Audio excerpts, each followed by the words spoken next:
Doctor प्रतिभा चौहान, नेहरू महाविद्यालय फरीदाबाद। प्यारे विद्यार्थियों, उच्चतर शिक्षा निदेशालय पंचकुला के निर्देशानुसार मैं लगातार आपके लिए ऑनलाइन पाठ्यक्रम तैयार कर रही हूँ और मेरी शुभकामनाएं हैं कि मेरे विद्यार्थी इससे लाभान्वित होंगे और अपने शैक्षणिक लक्ष्यों को हासिल करेंगे। प्यारे विद्यार्थियों, इसी कड़ी में मैं आपके लिए लेकर आई हूँ अज्ञे जी की कविता सूनी सी सांझ की प्रश्न उत्तर।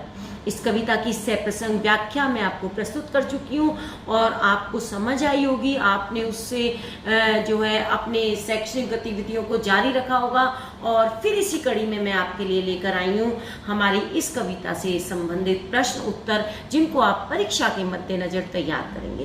पहला प्रश्न है, सूनी सी सांझ कविता का सार लिखते हुए कविता का उद्देश्य बताइए। प्यारे विद्यार्थियों, मैंने आपको पहले भी जब प्रश्न उत्तर बताए होंगे तो बताया होगा कि जब भी कोई रचना जन्म लेती है, कोई रचना साकार रूप लेती है, तो उसके पीछे कवि के अंतरात्मा में कुछ ना कुछ चल रहा होता है, कोई उद्देश्य होता है। तो जब हम इस कविता के उद्देश्य की बात करेंगे तो इस कविता में कविता का सार ये है कि कवि अकेला बैठा हुआ है और उस समय उसके कमरे में एक सूनी सी सांझ है, सौम्य है लेकिन सूनी है, वो उदास है कहीं से, और उसकी उदासी का कारण है शहरीकरण।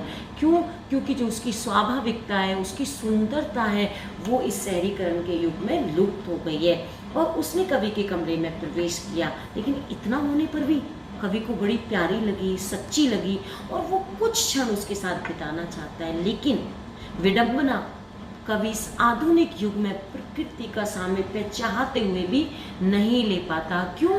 उसके आड़े आ जाती है हमारी आपाधापे भरी जिंदगी।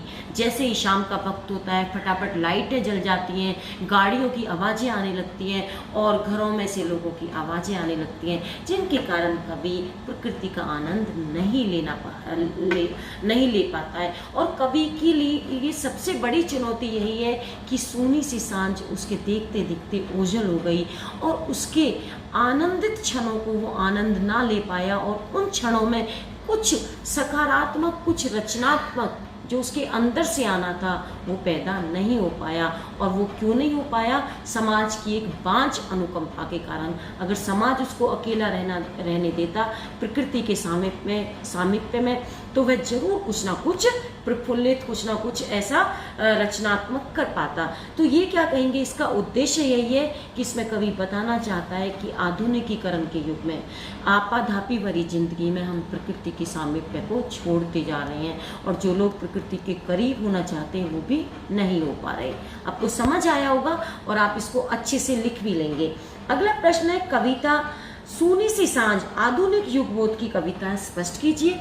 आपने कविता को पढ़ा, समझा और ये स्पष्ट है कि इसमें आधुनिक युग बोध दर्शित हुआ है कि आज आधुनिक युग में प्रकृति से कवि कह रहा है कि मनुष्य दूर होता जा रहा है।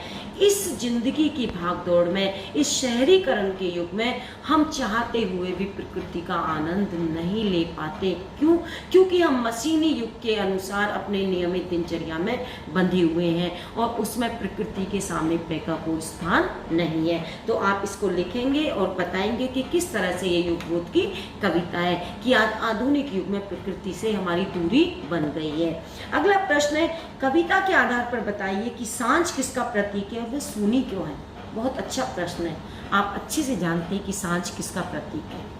सांझ का मानवीकरण किया गया है और वह प्रकृति के उस रूप का प्रतीक है। सांझ का मानवीकरण किया गया है कि वो कैसे कमरे में प्रवेश करती है, प्रकृति का सौम्य रूप है, लेकिन वह सूनी है। सूनी क्यों है? क्योंकि उसकी स्वाभाविकता कहीं खो गई है। अगर यही सांझ किसी वन में होती, किसी बगीचे में होती और यही सांझ किसी जंगल में होती या किसी गाँव में होती, तो ना तो ये गाड़ियों का शोरगुल होता, ना इतनी आवाज़ें होती और ना ही चकाचक धमाधम बिजलियाँ जो कहेंगे प्रकाश की चमक होती, जिससे कि उसकी स्वाभाविकता लुप्त हो जाती।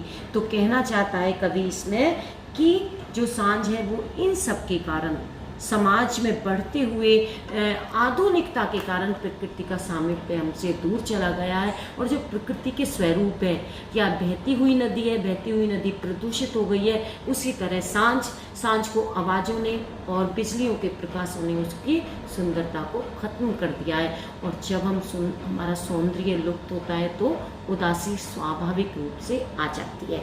तो आपको ये प्रश्न समझ आए होंगे, आप इनके उत्तर लिखेंगे और फिर अपने महाविद्यालय के प्रोफेसर्स को प्रेषित करेंगे इनका उत्तर लिखकर, और उनसे तकनीकी माध्यम से जो है उनसे रूबरू होंगे और फिर इनके उत्तर अपने जो है आगे के लिए उनको याद करेंगे। बहुत बहुत शुभकामनाएं आपको डॉक्टर प्रतिभा चौहान की तरफ से।